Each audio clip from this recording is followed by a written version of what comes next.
It's an honor to be part of this symposium at the Collège de France focused on the social production of health inequalities with scholars whose work is very careful, smart, and provocative. And it's an honor to present here in the Collège de France for the first time a concept that I'm still in the process of developing. This is a different kind of lecture than I'm used to giving, in which I'm rethinking my research through this new concept, exploring what the concept allows or pushes us to see, as well as the implications it has for health. As a physician, I'm especially interested in bodies, health, and what can be done to support them. As a sociocultural anthropologist, I'm interested in the broader social, political, economic, and cultural formations that either support or harm the well-being of individuals and populations. And I'm happy to talk about other ideas and other research afterward.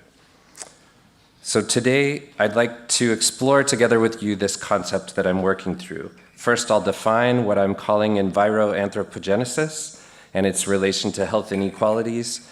Next, I'll take a little tour through some of my previous research projects that has led me to this conceptualization, and then I'll close with some of the implications of this concept for health and what can be done. Before we discuss the definition, I'd like to think a bit about the term itself.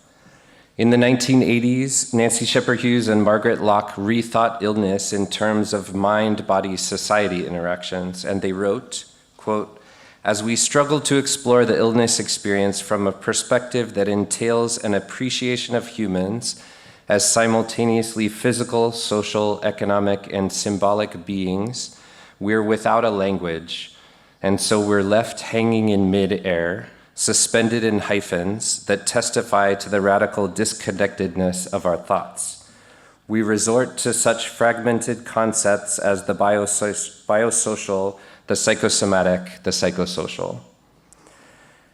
As I attempt to conceive of the myriad ways environments and people interact, I find myself again left hanging. And I hope this term, suspended in hyphens though it is, will be helpful to our understanding and actions in relation to health. With Enviro-Anthropo-Genesis, I propose the simultaneous co-production of environments and people. They might reinforce, support, transform, perhaps even heal each other, and they might deform, injure, toxify, and even destroy each other. And I would argue that we see hints of these processes in the news these last days in many parts of the world.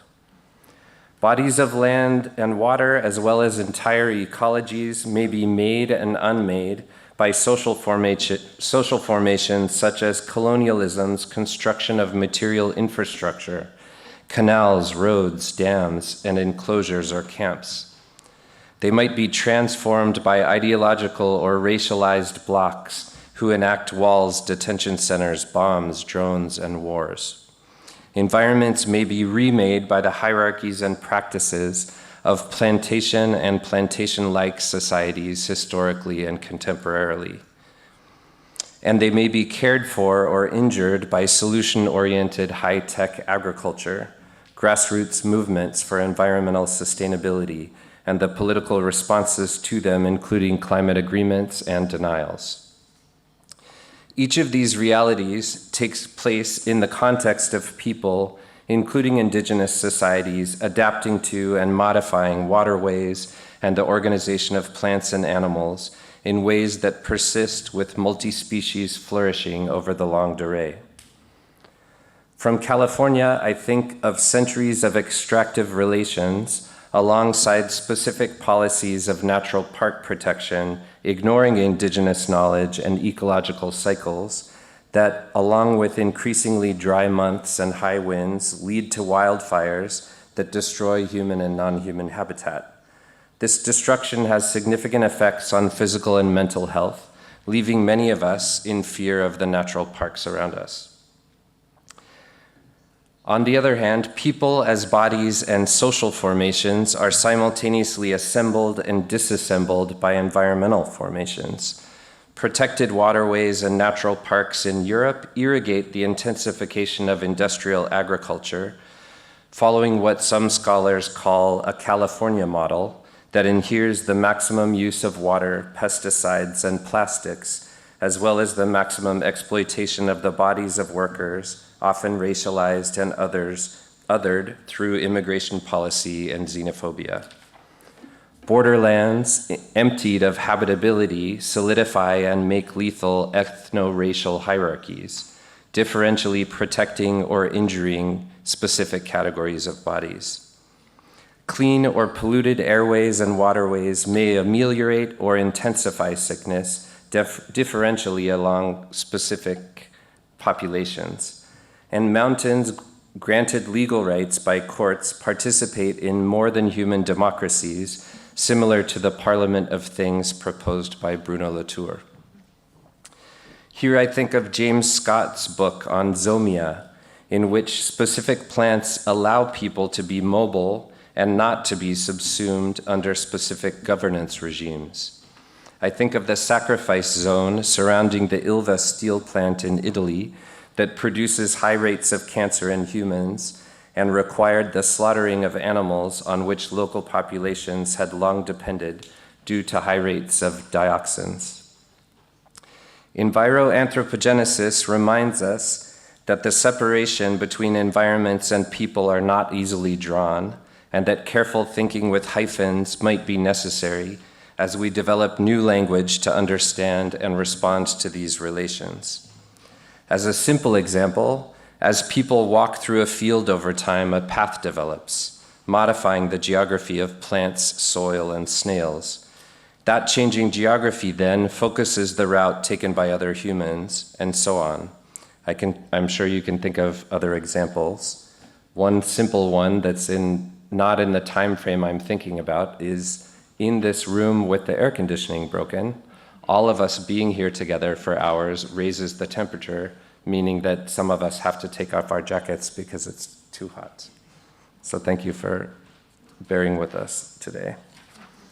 I think of environments on two related levels. First, on the more local level of bodies of water and landscapes. I think of rivers, lakes, deserts, mountains, neighborhoods, farmlands, and mining pits. These are entities that Sunara Taylor has shown we name only if we perceive them as useful to society, capitalism, and production. If we consider these environmental bodies useful and name them, we see them as worthy of care if toxified or sick. Taylor argues that if such bodies of water and land are not seen as useful, they're understood not to deserve care, and links this then to valuations of different human bodies. On the second level, I think of environments on a zoomed out ecological scale in which such bodies of water and landscapes are in relation in broader geographies of interconnection. When I speak of people, I think again on two overlapping levels. First, of individuals, of bodies, the bodies Michel Foucault analyzed as being disciplined on what he called the anatomopolitics level of biopower, which are also bodies who feel and experience, or what Shepard Hughes and Locke describe as, quote, mindful bodies. Second, I think of people on the broader level of social formations. I see the social formation as not just the society, but also the relationship between the society and the people positioned as other, against whom that society might define itself. Foucault lectured about the biopolitical level of biopower as the relations between the population whose life must be protected and controlled, and the group he called in his lectures simply the people who are left to die because they're framed as a threat to that population, including through biological racism. From my own research, I think of supply chains and hierarchies, of societies that consider migrant farm workers completely other or separate, at the same time that they're fully reliant on, in bodily, social, and economic ways, those migrant farm workers. Samuel, one of my research interlocutors with whom I spoke yesterday about the public charge worries in the US, shared his analysis that President Trump could not make racist statements about Mexicans or write executive orders against immigrants without the energy from fruits and vegetables harvested by Mexican and other Latin American immigrants. I'll move quickly through one possible genealogy. Locke, Neve Werner, and others propose that our biologies are situated. The environments in which we develop affect our biology. For example, some of the things we have heard today, including the increasingly robust research into the ways life experiences affect epigenetics, expressing some genes and not others. Human biology is not a single universal constant, but rather influenced by physical, social, political, and economic conditions, as well as knowledge systems. With Enviro-Anthropo-Genesis, I'm trying to focus on the mutual interaction between the biologies situated by environments, as well as the environmental situations simultaneously affected by those biological bodies and the social systems they form. As the trajectory of climate change has become more pronounced, scholars, practitioners, and social movements consider how human bodies relate to finite ecologies. One Health and Planetary Health consider the connections between the health of humans, animals, and environments. And more recently, Planetary Well-Being, proposed by environmental health scholars in Barcelona, focuses on health and well-being on three scales: human health, the health and well-being of the society itself, and the health of the environment. Taking planetary well-being as a jumping-off point, Enviro-Anthropo-Genesis draws our imaginations to consider the mechanisms through which these different scales are in relation. Other scholarship focuses less on health while theorizing human-environment interactions. For example, scholars from geology to the humanities write of the Anthropocene to consider the largely damaging aspects of humanity, such as anthropogenic pollution and the carbon-centered economy that pushed the Earth out of the Holocene era. Others argue that what moved us to this crisis from the backdrop of continuous change in coexistence is not humanity per se, but relations of power. Environmental historian Jason Moore argues that the Capitalocene may be more appropriate to understand how capitalist relations, not all of humanity throughout history, changed the Earth. Others, including geographer Janae Davis, utilize the Plantationocene to make explicit the inequities of our current era. They focus not only on the modernization, homogenization, and control of environments, including through monocrop cultivation, but also on the hierarchies and violences within humanity itself.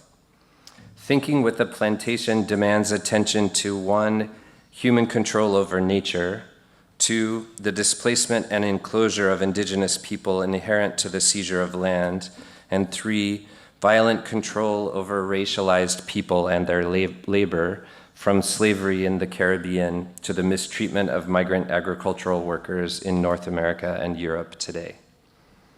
Sylvia Winter also highlights the plot of land provided to slaves on plantations to grow their own food, which also became a common space in which sociality and resistance developed.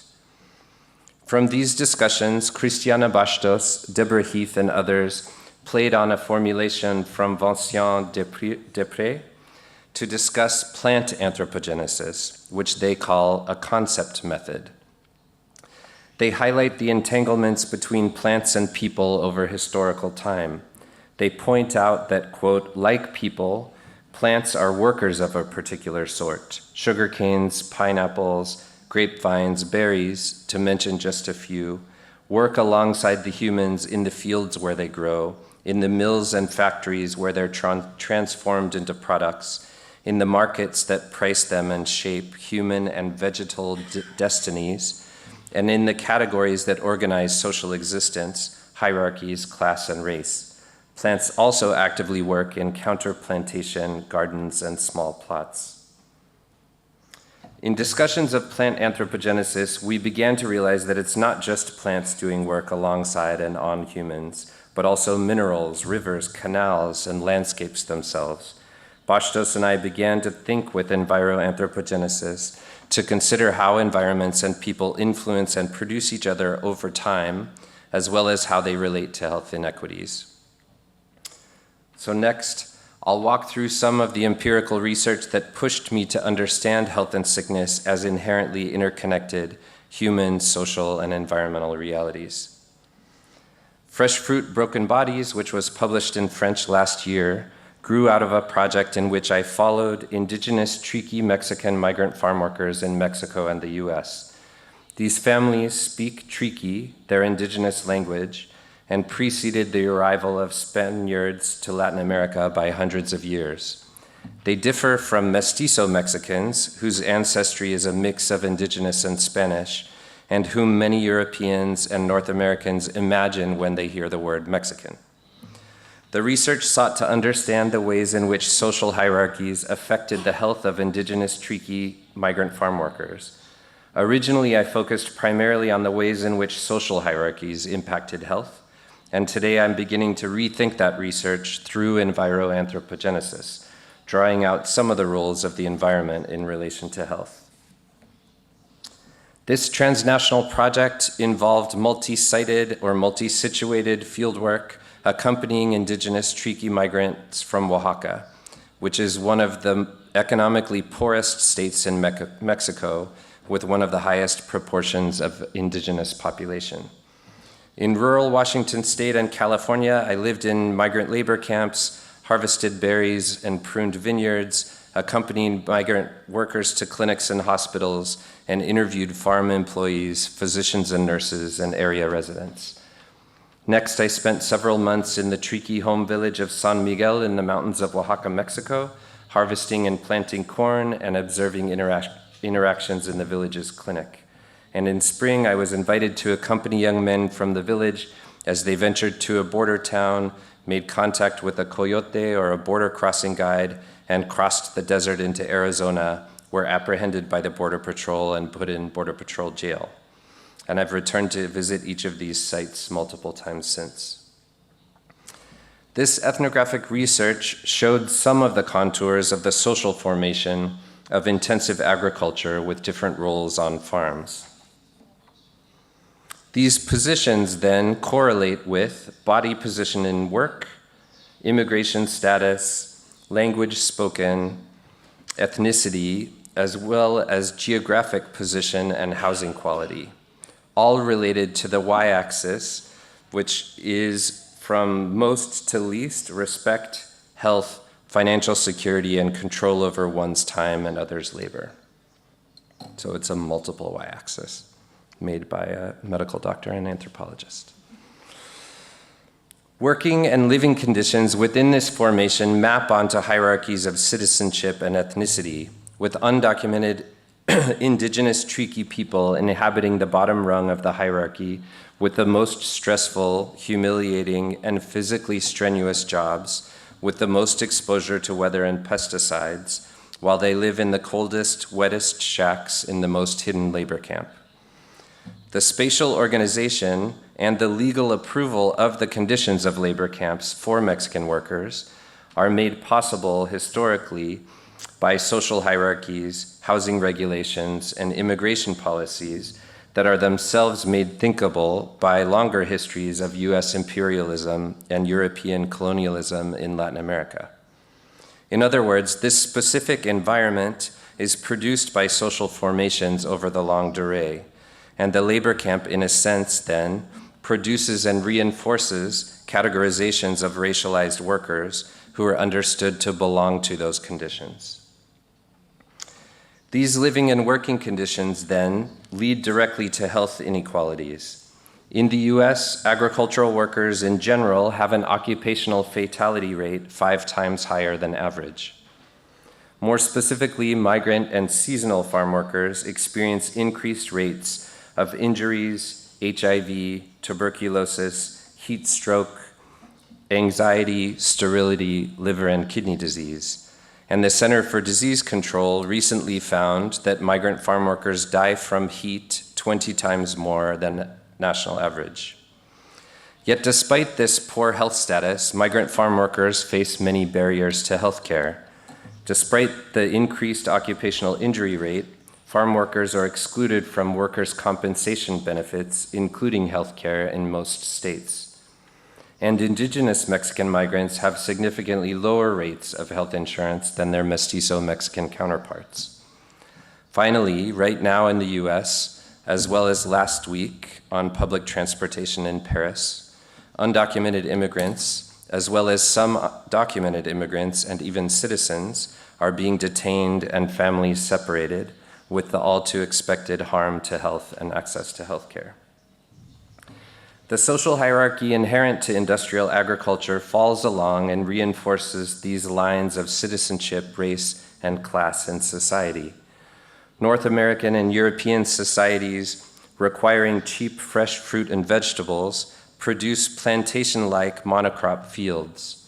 Geographer Julie Guthman shows how the strawberry plants developed to keep up with demand in monocrop agriculture have become utterly reliant on pesticides, fumigants, and fertilizers, and even more so as the climate changes. These fields then demand ongoing and continuous chemical spraying, bending over, cutting, picking, as well as lifting and carrying fruits and vegetables, while these repetitive movements in contexts of heavy machinery, increasing heat, and sometimes wildfire smoke cause the injuries, hormonal dysregulation, and even death that make up the health inequities outlined earlier. While industrial agriculture contributes significantly to climate change through synthetic fertilizers, machinery, livestock, and practices of deforestation and monocrop plantings, the increasing number of extreme weather events each year cause harm and death differentially along class, race, and citizenship lines. Here we see other ways in which social formations produce specific environments that, in this case, solidify class and racialized hierarchies and produce different human bodies, those of the migrant farm worker with specific exposures and injuries, and those of the consumer nourished by industrially produced fruits and vegetables year-round. So how do these interrelations between social, environmental, and health inequalities come to be taken for granted? In agriculture, what Pierre Bourdieu calls symbolic violence operates along the lines of perceptions of ethnic bodies. Bourdieu explains symbolic violence as the naturalization, including internalization, of social asymmetries. He explained that we perceive the social world through historically accreted schemata of perception, which here I'll call lenses, that are issued forth from that social world. These lenses then reflect the social structures to which we've become accustomed. Thus, we misrecognize the social order as natural, because that which we're perceiving matches the lenses through which we perceive it. The inequalities comprising the social world are thus made invisible or normal for all involved. When I asked a mestiza Mexican social worker why Triqui people have only berry-picking jobs, she explained, "A los oaxaqueños les gusta trabajar agachados." Oaxacans like to work bent over. Whereas she told me mestizo Mexicans get too many pains if they work in the field. Later, I asked the farm's apple crop manager why I hadn't seen any Triqui people harvesting apples, which is the field job with the highest pay, and he explained, "Oaxacans are too short to reach the apples. They're too slow. They have to use ladders a lot more than some of the other guys, and besides, they don't like ladders anyway."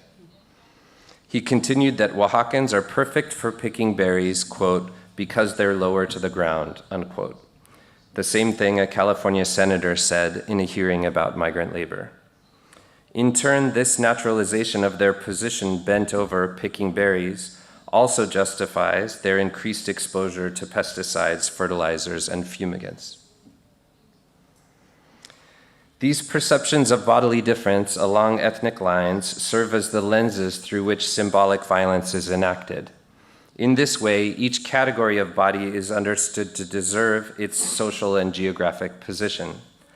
Because of what's perceived to be their natural characteristics, Indigenous Mexican bodies are understood to belong picking berries, living in labor camps, as opposed to other positions. On the other hand, mestizo Mexicans and white Americans are understood to have bodies that don't fit well in the picker category and belong in other places. The ongoing injury inherent to segregated labor on the farm is so effectively erased precisely because its disappearance takes place at the level of the body, and is thus understood to be quintessentially natural. In this way, the social and historical production of the unequal environment that over time exposes and injures the bodies of migrant farm workers becomes legitimized.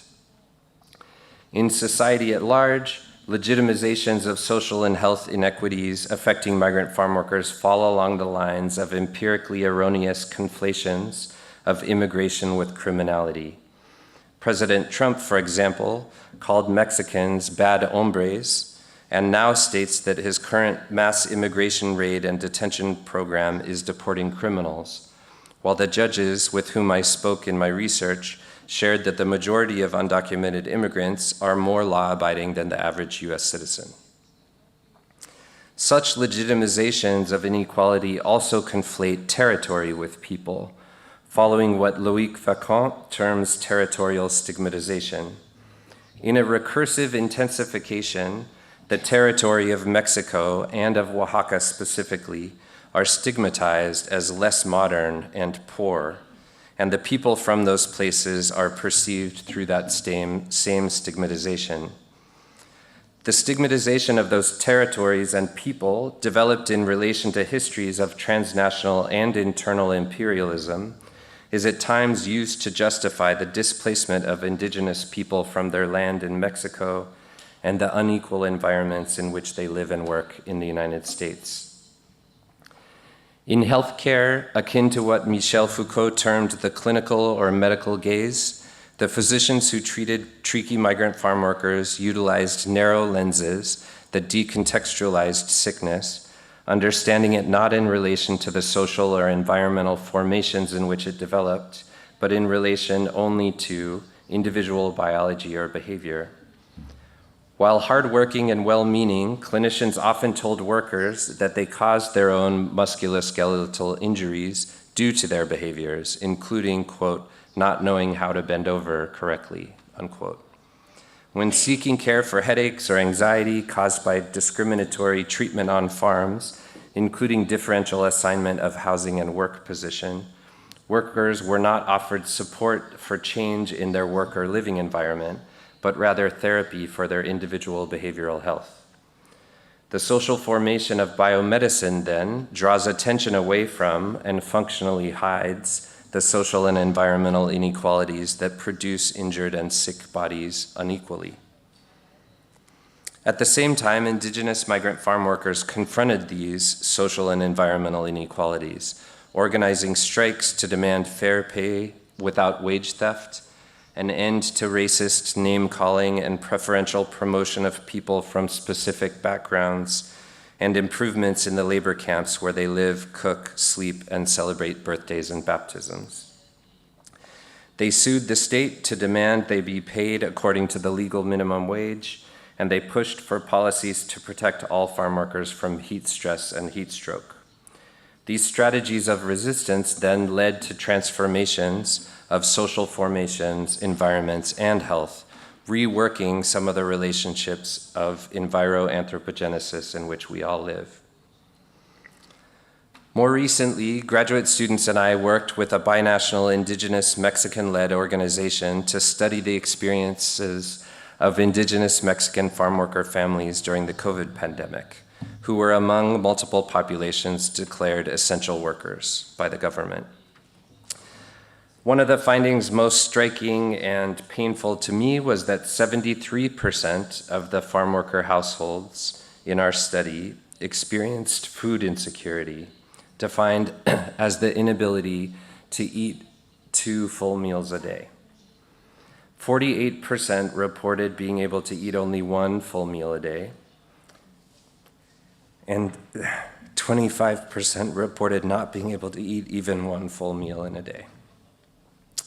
People interviewed explained the primary drivers of their lack of food, including the temporary nature of their jobs. Most have no access to work outside the harvest seasons. With the high cost of living in California, families reported multiple people sharing apartments with non-functional heat and air conditioning, and having to choose between medical care and buying food. This severe food insecurity, experienced by the people who provide fruit and vegetables for North American societies, elucidates one aspect of Enviro-Anthropo-Genesis, in which the demands of industrial food systems requiring fresh produce year-round injure not only landscapes and waterways through deforestation and intensive monoculture, but also debilitate, in the words of Jasbir Puar, the workers essential to the systems. At the same time, research has shown that food insecurity worsens chronic diseases, decreases mental health, as well as educational attainment of children, itself shown in multiple studies to influence social and environmental position, as well as health through the life course. Here again, we see the co-production of unequal human and environmental formations, also producing different bodies, some nourished and others nourishing. Finally, I'll briefly describe collaborative work to highlight the health implications of the co-production of environments and people. This article comes from a series of what we call social medicine cases, jointly analyzed by clinicians and social scientists. In this case, Mr. H is a 32-year-old migrant farm worker from Mexico who experienced wrist overuse injuries common among people harvesting blueberries in the state of Maine. After conducting what we call a structural differential, to understand the ways social, political, and economic structural forces led to his injury, his clinicians worked with him, farm worker representatives, and engineers to design new blueberry rakes to protect the wrists of workers. Of course, a new rake doesn't directly change the social formation, nor the specifics of blueberry field environments, but the redesigned rake changes the processes through which the environment produces bodies, ameliorating its injurious effects. And perhaps the collaboration between farm workers, clinicians, and engineers may be one small local step in challenging social separations. And this spring, a related research project already underway that Muriel Darmon participated in to analyze cases from around the world jointly between medicine, social sciences, and humanities was terminated by the new US government, with funds demanded to be returned, and graduate students and others working on the project suddenly left without funding for their work on the day the email was received.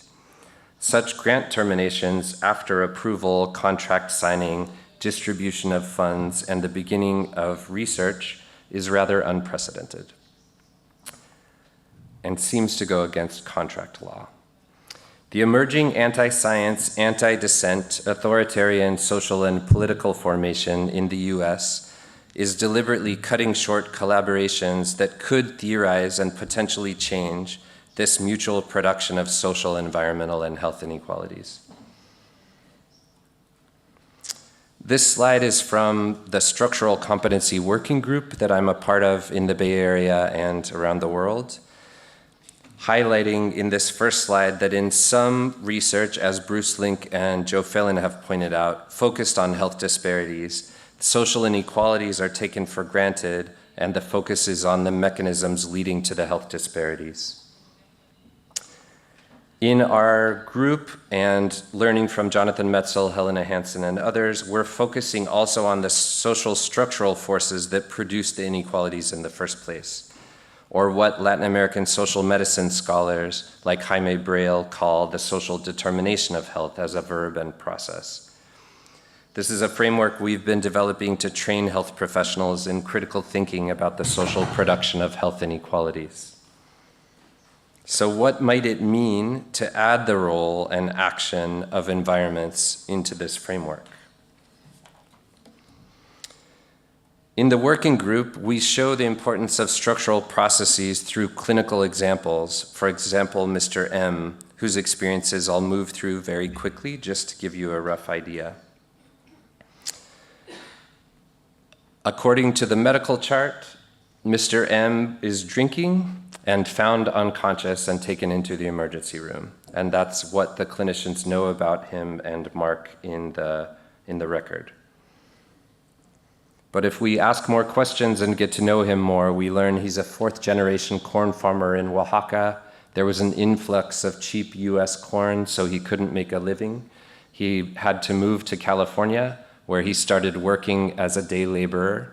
He was injured on the job, had to move out of his housing, and lived on the street where he was assaulted and began drinking. So this, what we are thinking of as the social determinants of his life course, then affect how clinicians or health systems understand him as deserving or not. But if we think, perhaps with Enviro-Anthropo-Genesis, about the socio-environmental structures that are affecting his life course, we might think about the systematic marginalization and displacement from land of indigenous communities in Mexico, the North American Free Trade Agreement, and the state-subsidized monocrop corn production. We might think of the lack of health insurance for immigrants in the US, about racialized low-wage labor markets and housing geographies, about punitive immigration policies and borders, and city and state policies that lead to high rents and displacement. Not to mention border regimes and geographies where people need to move through dangerous deserts and extreme heat and extreme weather that especially affects people without housing in urban environments. This diagram also hints at the recursive production of environments and people.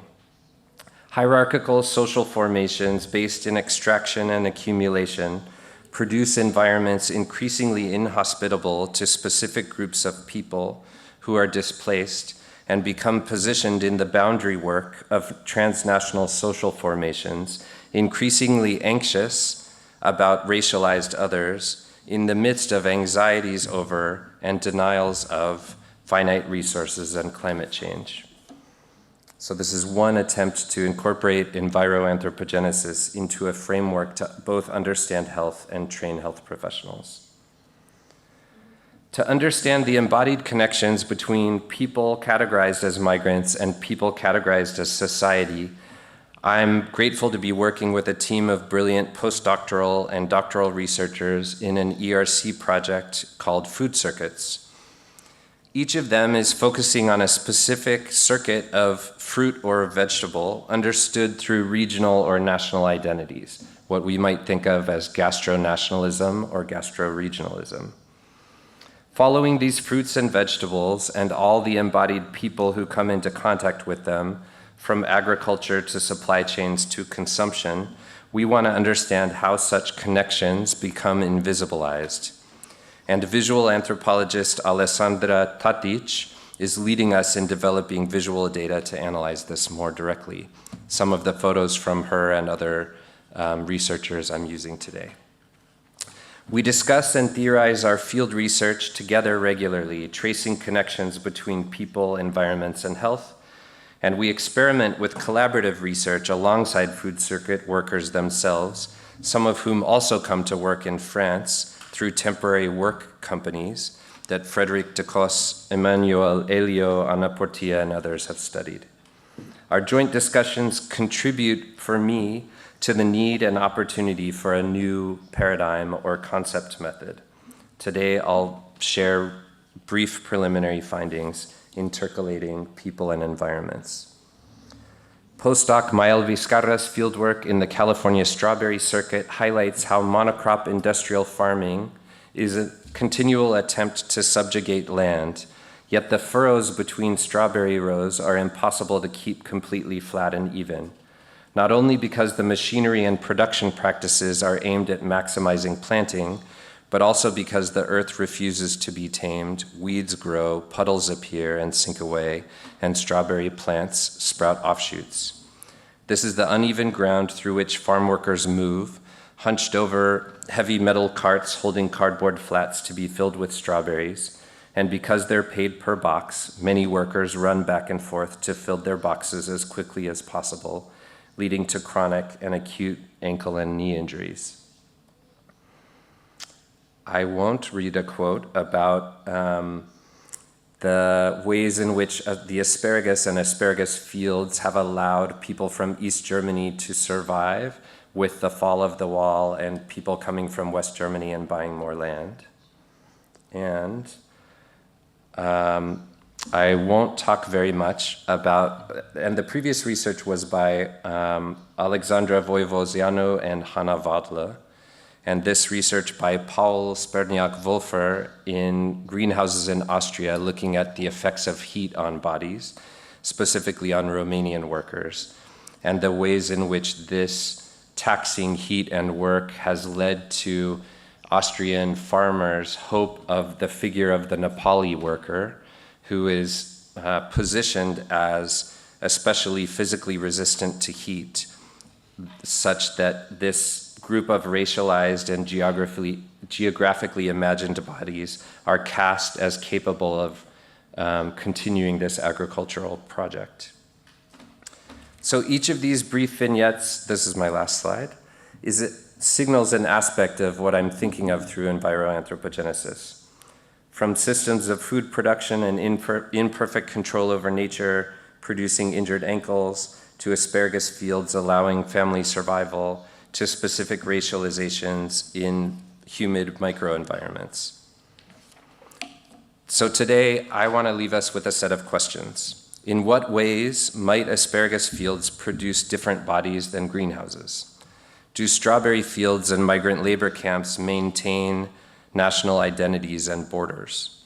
More broadly, what does the labor of migrant workers, plants, waterways, and landscapes that's incorporated into the food we eat demand of us? And what is the analytical and political potential in hyphens as we seek to understand in new ways the connections between hierarchies of people and environments?